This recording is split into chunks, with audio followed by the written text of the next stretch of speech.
des éléments qu'il va falloir prendre en compte, c'est la dilution qui va être consécutive à votre augmentation de capital.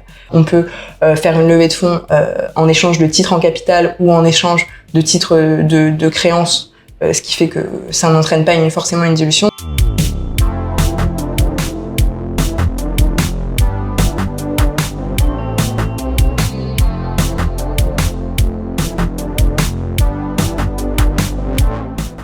Bonjour à tous et bienvenue à ce nouvel épisode du podcast de Space Avocat. Maëva, bienvenue à nouveau. Bonjour, ravi d'être là. Bah oui, effectivement, on est super content que tu sois là pour parler d'un sujet stratégique pour toutes les entreprises qu'on a l'honneur d'accompagner. C'est la levée de fonds. Vous êtes nombreux, auditeurs, clients, à nous parler des levées de fonds. C'est normal, c'est un sujet très important pour les entreprises. Et Space Avocat, vous le savez, c'est le cabinet de référence du secteur spatial et notamment pour l'accompagnement des startups, mais pas que des startups, puisque la levée de fonds, c'est pas réservé aux startups, c'est réservé à toutes les entreprises, finalement, peuvent procéder à ce genre d'opérations qui sont très particulières. Alors, bien évidemment, en qualité de chef d'entreprise, vous savez que vous devez aller chercher vos investisseurs, il y a des négociations qui peuvent être parfois complexes, vous créez votre deck, ça, on va en parler avec l'expertise de Maëva, mais il y a aussi un pendant juridique, qui peut parfois faire peur parce que il est assez, sans être complexe, mais il est assez tatillon parfois et il y a nécessité de suivre une procédure qui est très claire. Mais ça tombe bien, on a l'avis expert de Maëva, donc on pourra dissiper tous ces sujets-là et naturellement, on se tient à votre disposition pour en parler. Alors tout de suite, j'arrête de parler, je vais te laisser la parole. Maëva, première question que j'ai envie de te poser, je suis entrepreneur, comment est-ce que je fais pour lever des fonds? En gros, quel est un peu mon plan d'attaque général?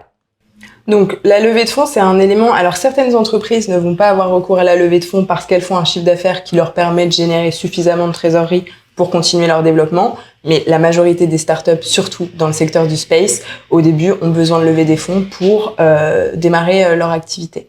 Alors, quand est-ce que je dois lever des fonds? Ça peut arriver très tôt après la constitution. Et il va falloir tout d'abord se poser la question qu'est-ce que je vais vendre aux investisseurs? Parce qu'il va falloir qu'on se mette d'accord sur une valorisation. Et donc, il va falloir préparer ce qu'on appelle le deck. Donc, c'est un document synthétique, souvent sous forme de PowerPoint, qui va présenter la société, les objectifs et les perspectives de développement, le montant dont on a besoin et une explication de la valorisation qu'on va vendre à l'investisseur et qu'on devra lui faire accepter lors de nos discussions avec l'investisseur, sur le fondement de la société et de ses perspectives justement de développement. Donc ça va être en amont. On va pas intervenir à ce moment-là, mais en fonction du stade en fait de développement de la société, les sociétés peuvent se faire accompagner par des banques d'affaires qui sont spécialisées là-dedans et qui vont les conseiller sur l'élaboration du deck, etc.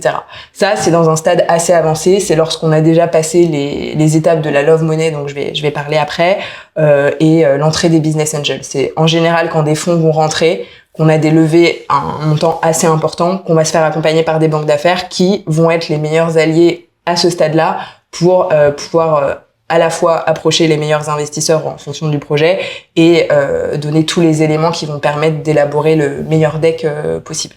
Donc ça, c'est la première chose sur laquelle on doit s'attarder, comment on présente la société et comment on vend la société, parce que c'est ça qu'on va faire.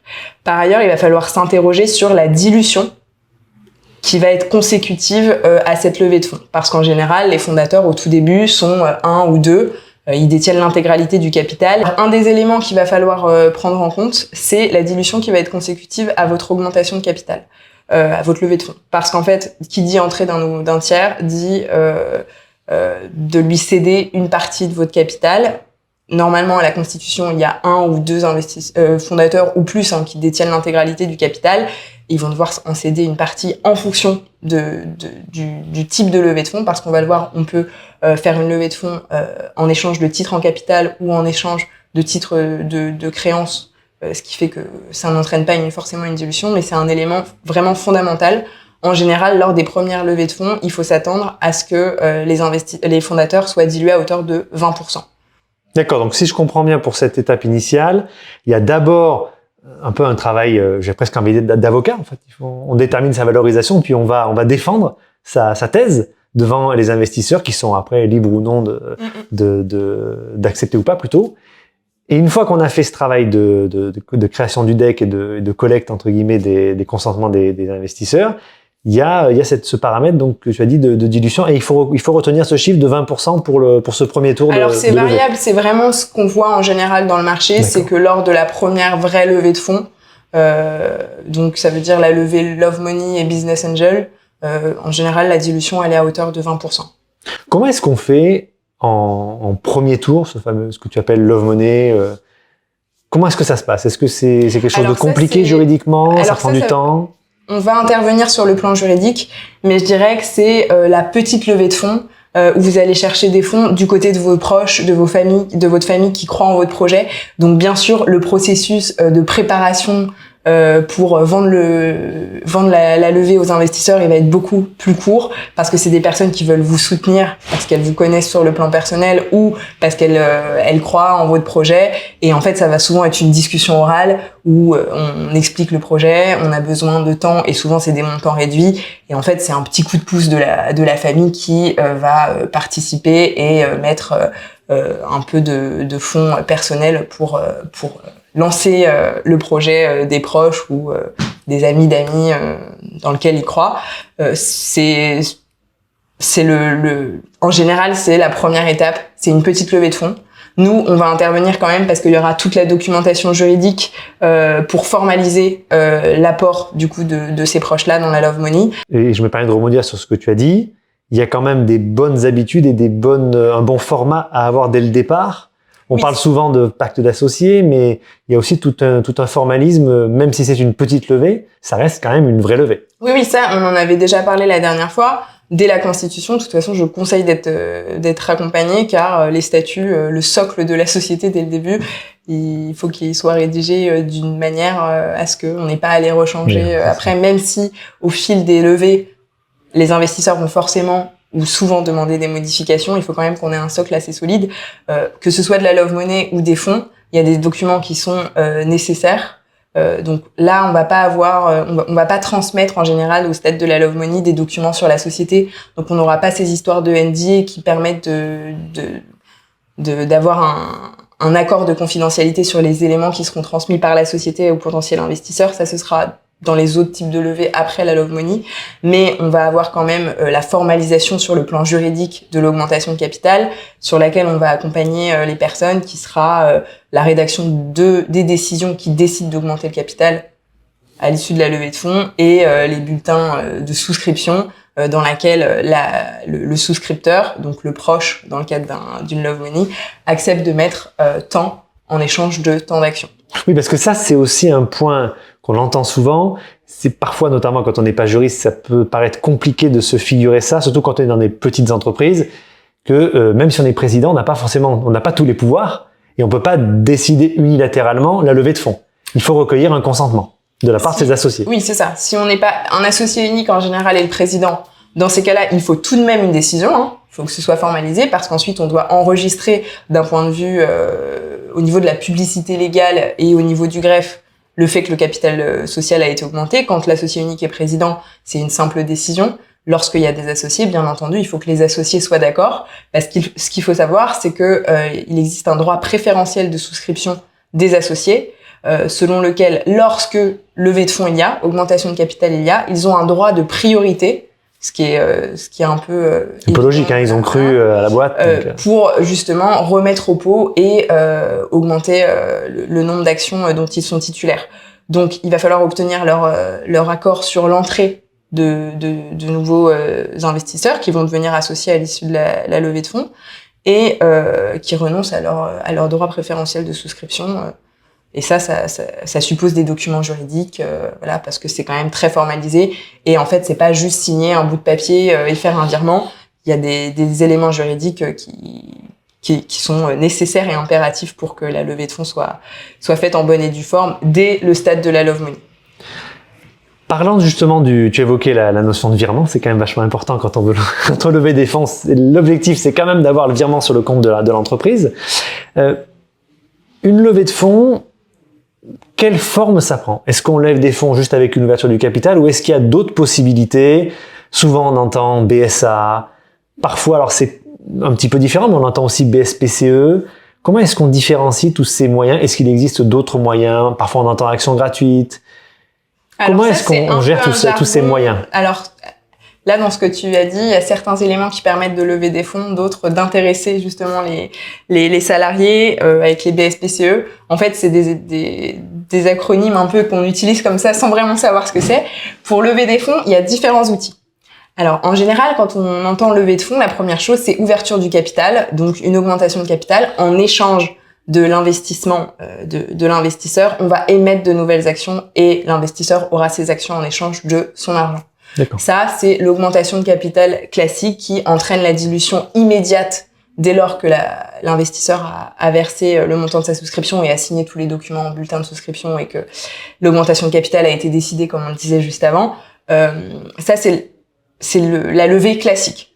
On a aussi une ouverture du capital qui est différée. Donc ça va être avec les BSA, souvent. Donc les BSAR, justement. Donc en fait, les investisseurs, on voit ça souvent dans les startups, vont croire au projet dès les débuts, en fait. Donc ils vont investir. Les startups, les fondateurs, en général, ne veulent pas être dilués tout de suite. Donc en fait, ce BSA va être émis en échange du versement de la souscription, mais ce sera un bon qui donnera le droit à terme, sous réserve de la réalisation de certains événements, de la survenance de certains éléments, va permettre au titulaire de BSA d'exercer son bon et donc de devenir associé. Mais il ne deviendra pas associé au moment où il appuie sur le bouton pour faire son virement. En échange, il aura une sorte de ticket.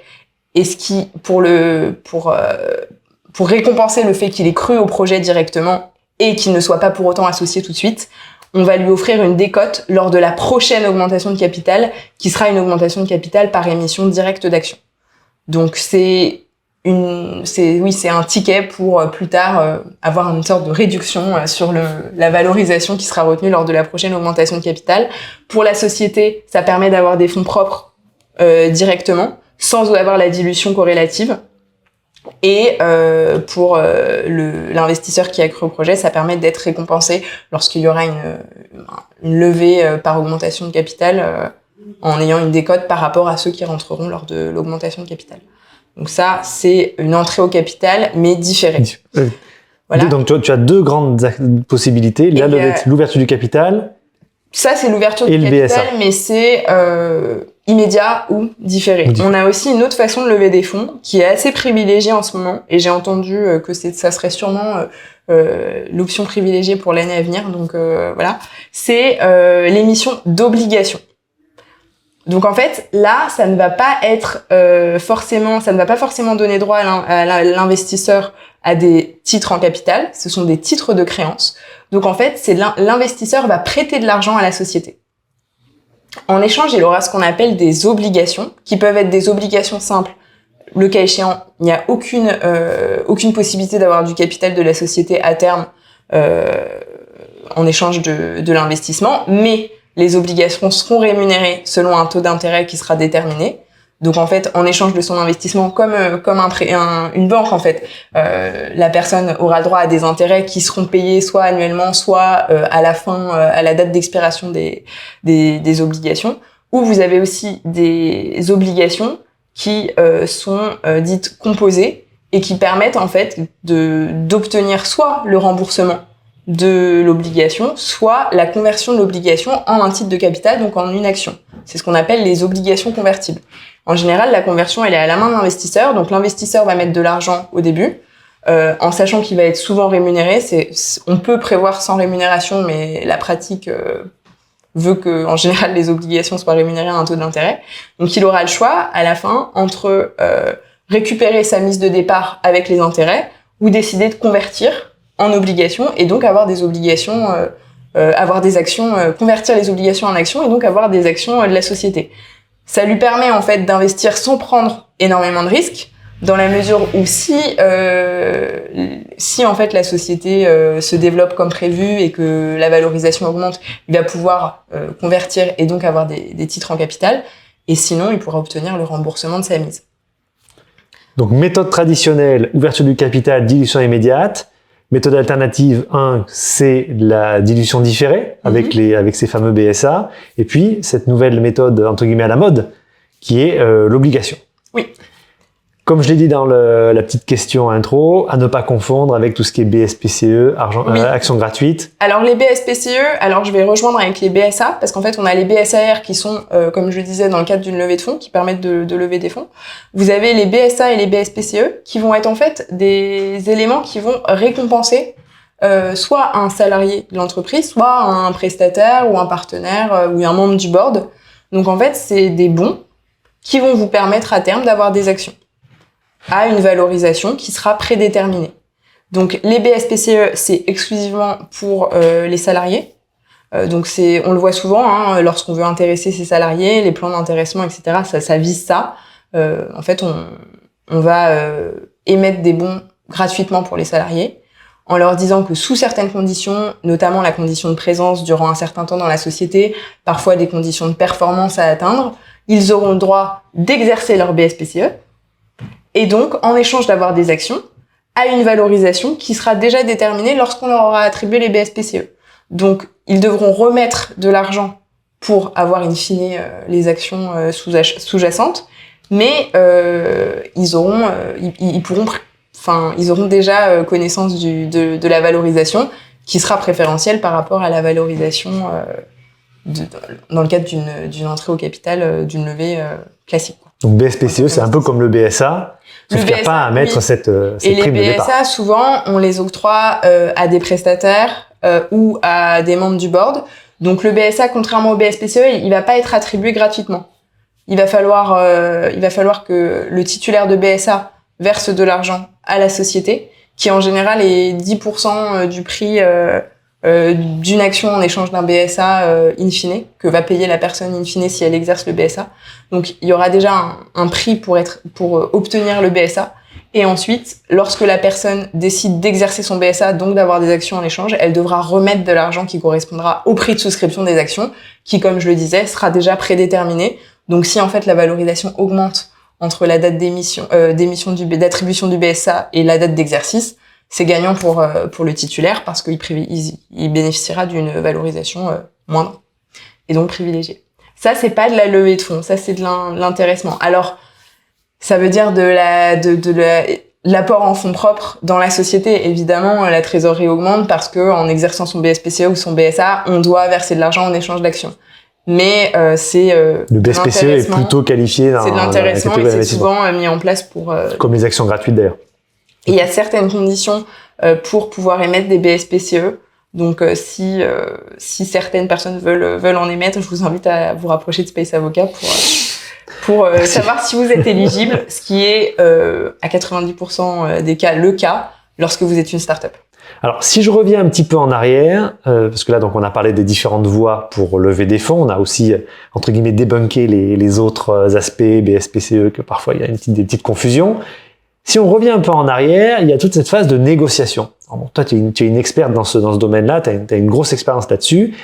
Quels sont un peu tes tips, tes conseils pour bien aborder cette négociation-là? Est-ce qu'il y a des outils juridiques? On parle parfois de NDA, de LOI. Est-ce que c'est des choses qui peuvent aider justement l'entrepreneur à aller sécuriser ses investissements?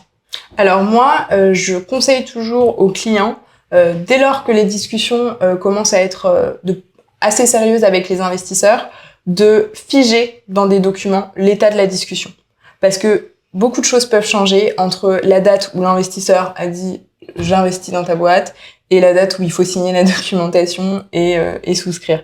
Alors tout d'abord, quand tu parlais de NDA, pour moi c'est surtout dans les startups en new space, c'est un élément fondamental quand vous entrez dans des discussions un peu plus poussées avec un potentiel investisseur et qu'il veut, notamment dans le cadre lorsque c'est un business angel ou des fonds qui veut avoir accès à certains documents qui sont confidentiels, la première chose c'est de faire signer un NDA. Donc c'est un accord de confidentialité dans laquelle le potentiel investisseur qui va avoir accès à des informations confidentielles de la société s'engage à ne pas les divulguer.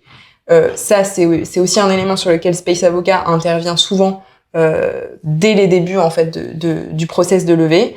C'est un élément vraiment fondamental. S'il n'y a pas ce NDA-là, si vous envoyez des documents, vous n'êtes pas à l'abri que l'investisseur les utilise ensuite et ce sera difficile d'aller ensuite contester ou devant un juge dans la mesure où il n'y avait aucun accord de confidentialité. Donc il faut vraiment faire attention à ça. Tout à fait d'accord avec toi, d'autant plus, excuse-moi, que il y a beaucoup notamment de New Space qui ont des velléités de déposer des brevets, etc. Attention à tout ce qui est notion de divulgation, donc c'est très important pour vous d'avoir ce réflexe NDA, de ne jamais rien transmettre pour argent comptant. Parce que ça, sinon, comme l'a dit Maëva, vous disséminez de l'information qui peut être critique pour votre société et pour votre activité et sans avoir de contrôle dessus, ou en tout cas sans avoir de protection. Voilà. Et ensuite, tu parlais de la LOI, donc c'est la lettre d'intention. On va signer ce document lorsqu'on a une discussion qui a figé en fait les éléments fondamentaux du potentiel investissement de l'investisseur, sans que ce soit le moment de lever. Donc l'investisseur nous a confirmé qu'il voulait investir à telle valorisation, qu'en échange il voulait avoir tel droit. Privilégié ou pas. Et là, on va intervenir pour justement rédiger cette lettre d'intention qui va être signée par l'investisseur, dans lequel on formalise l'intégralité des caractéristiques de l'investissement qui ont déjà été discutées et arrêtées avec l'investisseur. Ça va permettre de donner un cadre à la levée et aux discussions ultérieures qui vont justement servir à figer les détails et la documentation qui va être négociée ensuite entre les différents conseils.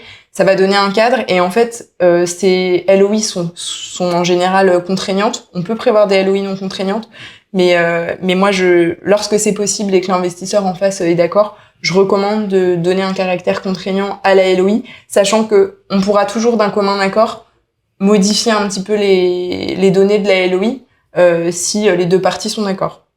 Oui, l'aspect fondamental, c'est toujours de mettre par écrit, comme tu l'as dit tout à l'heure, de mettre par écrit de manière très consciencieuse ce qui a été dit, afin qu'en plus il n'y ait pas de retour sur négociation et que les parties se comprennent bien. Parce qu'une fois que les investissements sont mis en ordre de marche, c'est compliqué de revenir en arrière. Donc il est vraiment important de clarifier. Ça va être la base de discussion et en fait ça va donner un élément ça va rassurer en fait la société. Parce que dire j'ai tant de potentiel investisseur, tant qu'il n'y a rien de signé, l'investisseur il a aucune obligation et s'il veut ne plus remettre au pot, il remettra plus demain. Là, vous allez quand même cadrer dans la LOI combien l'investisseur investit, à quelle valorisation, combien il a le droit d'action en échange, du fait de la valorisation, et quels sont les droits qu'on est prêt à lui accorder, et quelles seront ses obligations et inversement. Donc c'est un document qui est assez... c'est pas un contrat à proprement parler, c'est vraiment une lettre d'intention, mais ça a quand même une valeur juridique et je recommande vivement de le mettre en œuvre au début du process, dès lors que vous avez des discussions assez avancées avec vos investisseurs. Donc ça va être en amont. Ensuite, je sais pas si tu veux que je parle une fois que... Voilà. Tu lis dans mes pensées, c'est parfait. Ouais, exactement. Donc là, vous avez toutes vos LOI signées, vous avez vos investisseurs, tout le monde est prêt à appuyer sur le bouton et on doit négocier les derniers éléments. Donc comme je le disais, toute augmentation de capital ou émission d'obligations, peu importe l'outil, doit faire l'objet de documents juridiques dans lesquels les associés existants consentent et autorise l'augmentation de capital ou l'émission d'obligations ou l'émission de BSAR, le cas échéant. Donc ça va être un document obligatoire. Et ensuite, on va avoir tous les documents annexes que sont notamment le pacte d'associés. Le pacte d'associés, en fonction du stade de votre levée, si vous êtes en love money, ça va en général être des négociations beaucoup plus simples que si vous avez un fonds qui rentre. Donc parce que souvent les fonds ont des demandes auxquelles ils peuvent pas, parce que c'est dans la politique du fonds, et le fonds, s'il investit dans telle boîte, il veut absolument avoir ce droit. Donc là, ça va être la négociation du pacte d'actionnaires qui va se faire entre les conseils, entre les clients, mais toujours accompagnés de leurs conseils, car c'est des notions juridiques qui vont permettre notamment de fixer les modalités de gouvernance de la société, notamment si lors de l'entrée d'investisseurs, vous allez mettre en place un organe collégial, les boards qu'on appelle comités stratégiques qui vont décider de l'orientation de la société ou autoriser certaines décisions qui ne pourront pas être prises par le président sans l'accord du comité. Et vous allez aussi avoir point très important, les modalités de transfert des titres. Ça va être un des points fondamentaux du pacte. Il y a différentes clauses et je pense qu'on pourra y revenir une fois dans un épisode sur le pacte, sur lesquels il faut être vraiment vigilant, parce que tant le fondateur que l'investisseur vont parfois être obligés de céder leurs actions à certaines conditions, où l'investisseur va demander de pouvoir sortir de la société si certains événements se passent. Donc ça va être un élément qui va être négocié entre les clients, toujours accompagné de leurs conseils, pour arriver à un pacte qui va à toutes les parties et qui sera signé lors de la réalisation de l'augmentation de capital, en général. Voilà. Si on prend un peu l'opération en son entièreté, souvent c'est des questions qu'on a, un peu du terrain. Combien de temps ça prend? Alors ça dépend surtout des investisseurs et des sociétés. Ça dépend du temps de négociation. Je dirais que en fonction, encore une fois, du stade et du profil des investisseurs, ce sera plus ou moins rapide. Je peux pas donner là un délai. Voilà, le délai moyen, en général, je dirais entre le moment où on a signé une LOI, où on a obtenu un accord, même si on passe pas par la LOI avec les investisseurs, et le moment où l'augmentation de capital est réalisée, je dirais au minimum 2 mois si on n'est pas dans le stade d'une love money. Love money, ça peut aller très vite. On a les personnes en général, les investisseurs croient au projet et elles veulent donner un coup de pouce, donc elles vont pas essayer de négocier des clauses du pacte, parce que c'est pour aider. Mais lorsque c'est un investissement de business angel ou de fonds d'investissement, là il va y avoir une négociation qui va prendre plus ou moins de temps. Si vous prenez en compte aussi tout dépend du temps de trouver les investisseurs. Il faut pas du tout négliger ce temps-là. Lever des fonds, c'est un vrai travail. On le voit avec nos clients tous les jours. Ça demande beaucoup d'énergie. Ça demande de ne pas baisser les bras parce que ça peut être beaucoup moins facile que ce qu'on prétend. On va quand même vendre sa boîte pour que des gens investissent dedans. Donc ça, on peut pas vraiment l'anticiper nous en tant qu'avocat. Ça dépend de la société et ça dépend aussi du projet en lui-même et de l'appétence du secteur pour investir dans ce projet-là. D'où l'importance d'avoir une documentation carrée qui correspond aux standards du secteur, afin que justement, lorsqu'on va avoir affaire à des investisseurs plus professionnels, même si on voit aussi de la love money avec des conseils, avec un encadrement qui est aussi important, mais il est finalement dans l'intérêt de tout le monde et de l'opération surtout, que les choses soient bien carrées, soient bien ficelées dans des documents qui soient clairs et entendus par tout le monde. Oui, parce que il y a un élément, donc souvent à un certain stade, dès les business angels parfois, les investisseurs vont vouloir auditer la société et voir comment elle est tenue, parce qu'ils vont pas investir sans savoir ce à quoi, parce qu'ensuite ils vont être actionnaires. Donc même si dans les sociétés par action simplifiée, etc., comme on voit souvent, la responsabilité elle est limitée aux apports, on comprend que les investisseurs veulent investir dans une société qui tient la route et qui est en bonne santé, disons. Donc ils vont souvent demander un audit qu'on appelle due diligence avec une communication de documents. Donc ça en général on met les documents sur une plateforme et on appelle ça la data room et ils vont consulter du coup tous ces documents là pour analyser l'état de la société, s'il y a ce qu'on appelle des red flags, c'est-à-dire des éléments qui doivent absolument être résolus avant leur investissement ou qui peuvent être des no-go, parce que parfois on a des éléments, si on découvre en fait que sous le tapis on a des contentieux pénaux, etc., ou que il y a une potentielle dette d'URSSAF de X milliers et qu'en fait la valorisation de la boîte, si on compte tout ça, est vraiment amoindrie de façon significative, les investisseurs vont moins avoir envie d'y aller. Donc ils vont faire cette due diligence là et c'est vrai que ça va les rassurer de voir des documents, que toutes les opérations ont bien été documentées juridiquement et que les documents contiennent toutes les mentions impératives, nécessaires, et que la boîte a bien été tenue en fait depuis le début.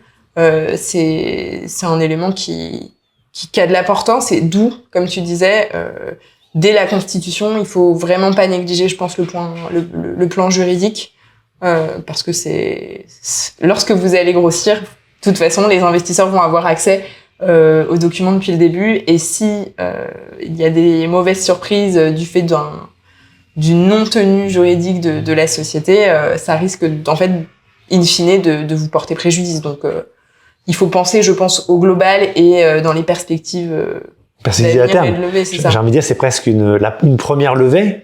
C'est quasiment une stratégie et une roadmap qui après va se dérouler, parce qu'il y a des sociétés qui, comme tu l'as très bien dit, ne vont pas faire de chiffre d'affaires dès le départ, ou au contraire certaines vont tout de suite avoir une activité et générer un chiffre d'affaires qui va leur permettre de se développer, mais parfois elles ont même besoin, on a vu certaines sociétés beaucoup plus matures qui finalement après se décidaient à lever des fonds parce qu'il y avait des très gros projets. Dans le secteur en plus dans lequel nous sommes, il y a quand même des intensités capitalistiques qui sont assez importantes. Donc parfois il y a besoin de cette espèce de coup de boutoir en avant, où vraiment là il y a des investisseurs qui rentrent pour notamment soutenir la diversification, certains nouveaux projets New Space, etc.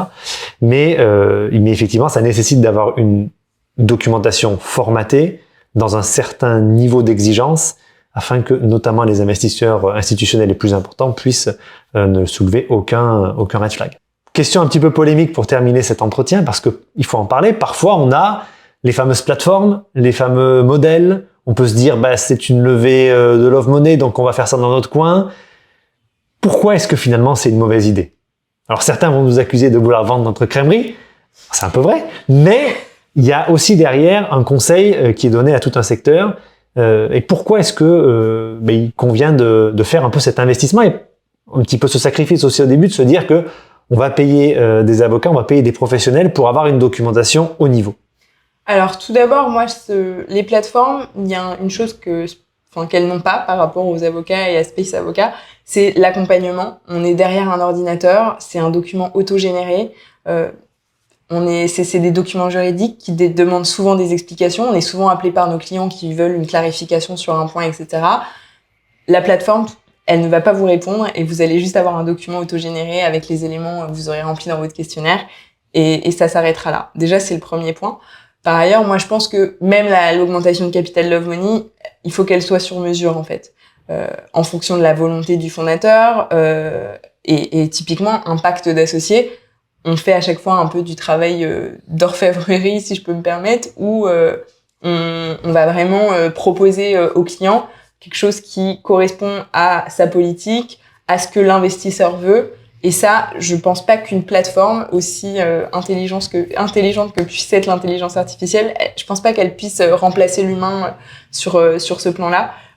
Et puis en fait, il y a tout le processus de négociation qui, alors avec la Love Money peut-être moins, mais encore une fois, tous vos questionnements, etc., vous aurez pas l'accompagnement humain qui est nécessaire, je pense, à ce stade-là. Mais dès lors que vous allez avoir des fonds, alors déjà, un fonds va pas vouloir investir si votre documentation est auto-générée par une plateforme. Et en fait, la plateforme va pas négocier pour vous. Et quand vous rentrez, faut savoir qu'une levée de fonds, il y a de la négociation et il faut aussi défendre votre société. Et les avocats, sur les points juridiques, les avocats vont voir des choses, les avocats humains vont anticiper des choses par rapport à votre business, par rapport à la façon dont vous travaillez à vos projets, que la plateforme va pas pouvoir anticiper et va pas pouvoir négocier pour vous, en fait. Donc moi, pour moi, il n'y a pas de polémique, en fait. C'est évident que, en fait, on a l'impression de gagner de l'argent, mais comme je disais avant, vous en perdez pour plus tard, parce qu'en fait, il y aura tout un travail de remise à niveau qui sera nécessaire. C'est ça. Je pense honnêtement que rien ne vaut un avocat humain, même si l'IA peut faire de très belles choses, même pour une petite levée de fonds, c'est important. Et puis nous, ce qu'on fait, parce qu'il faut savoir que dans une levée de fonds, on n'en a pas beaucoup parlé, mais pour réceptionner justement les fonds, il faut ouvrir un compte qui n'est pas un compte bancaire sur Conto ou toutes les banques qu'on peut voir en ligne. En fait, c'est un compte spécifique qui est un compte de dépôt de capital, d'augmentation de capital. Et nous, en tant qu'avocats, on va faire le lien avec tous les intermédiaires, avec la banque qui va demander des éléments, qui va pouvoir, en général, la banque a pas de commentaires sur les documents, mais nous demander d'autres informations. Et en fait, nous, les avocats, on va permettre de faire ce lien-là pour décharger vraiment le client, pour qu'il se concentre sur le business et qu'il n'ait pas toutes ces choses administratives auxquelles on est vraiment habitué et qui, pour nous, en fait, font partie du process. La plateforme va pas le faire, ça. Et nous, on va permettre de faire le lien, de relancer les investisseurs s'il y a besoin, les conseils des investisseurs, de relancer le client, de lui demander si telle clause est pas...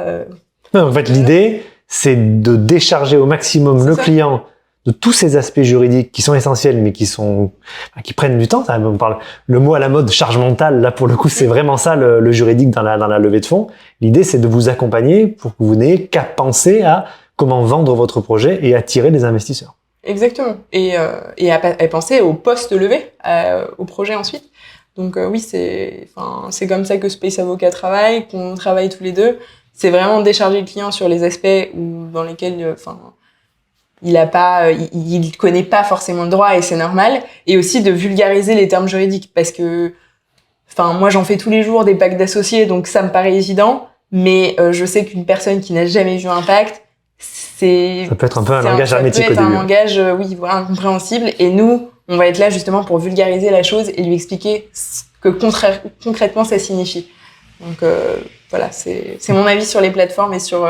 Non mais c'est important de l'avoir et c'est effectivement aussi un message. Si je récapitule d'ailleurs un peu ce qui s'est dit dans cet épisode, encore une fois, je te remercie pour ta présence parce que ça permet un peu de parler de ces sujets qu'on entend beaucoup et ça fait longtemps qu'on se dit qu'il faut qu'on fasse un épisode spécial là-dessus.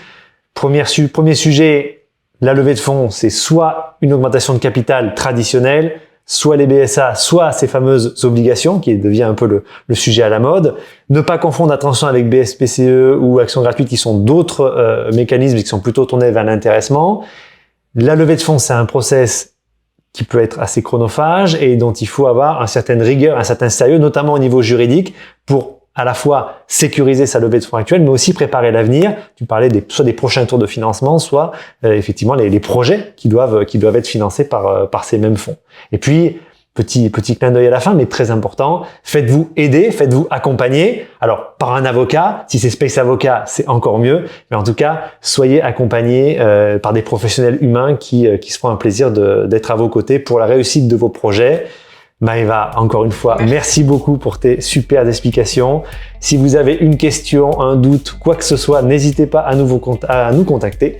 On est à votre disposition et à très bientôt, certainement pour un épisode sur les pactes d'associés. Je pense que ça sera le prochain sujet. À bientôt. Merci.